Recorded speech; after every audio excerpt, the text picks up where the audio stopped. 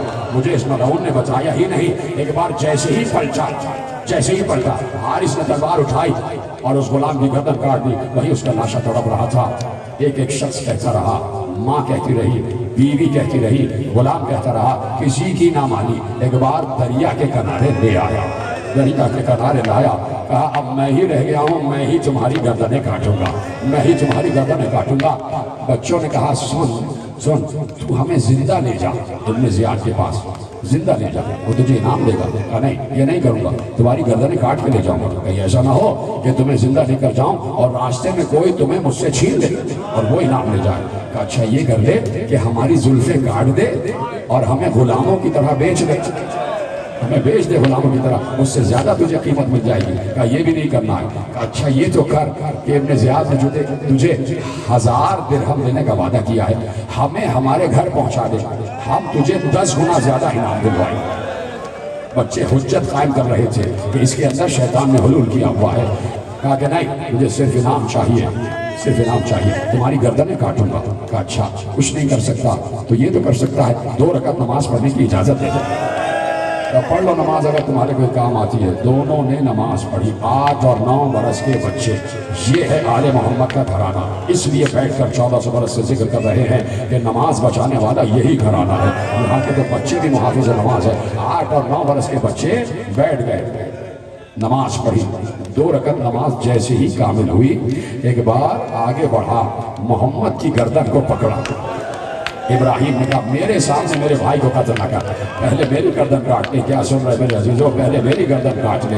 کہا کہ مجھے فرق نہیں پڑتا کہ چاہے چھوٹے کی گردن کاٹوں چاہے بڑے کی گردن کاٹوں. محمد کی گردن کو پکڑا, بھائی کے سامنے بھائی کے گلے کو کاٹا. یہ کوئی معمولی جملہ نہیں کہ مسلمانوں, بھائی کے سامنے بھائی کے گلے کو کاٹا. محمد کا گلا کٹا, خون کی دھار تھی جو بچے کے گلے سے برآمد ہوئی اور زمین پر خط دیتی ہوئی جا رہی تھی. سر کو ایک جانب رکھا, تن کو اٹھایا, جسم کو اٹھایا, فرات کی لہروں کے حوالے کیا. لیکن راوی کہتا ہے کہ اس وقت تو کلیجہ پھٹ گیا کہ بچے کا لاشا فرات کی لہروں پہ رکا ہوا تھا. ابراہیم کے قریب گیا, ابراہیم کی گردن کو کاٹا, گردن کو ایک طرف رکھا, دوسرے بھائی کی لاش کو فرات کی لہروں کے حوالے کیا. جیسے ہی دونوں بھائیوں کے لاشیں فرات کی سطح پر آئے, دونوں ایک دوسرے سے بغل گیر ہو گئے. اجرکم اللہ, چاہتا تو یہی مصائب ختم کر دیتا, لیکن صرف ایک روایت سن لینا کہ دیکھو بچوں کے ساتھ ہوا کیا ہے. دونوں کی گردنوں کو اٹھایا, بالوں سے پکڑ کر گردنوں کو اٹھایا, دربار ابن زیاد میں آیا. اس نے باریابی چاہا, ابن زیاد نے کہا بلاؤ. جیسے ہی آیا, ظالم کے ہاتھ میں 2 ننھے سے سر دیکھے, بے اختیار کھڑے ہو کے کہتا ہو ظالم کس ماں کی گود اجاڑ کے آیا ہے.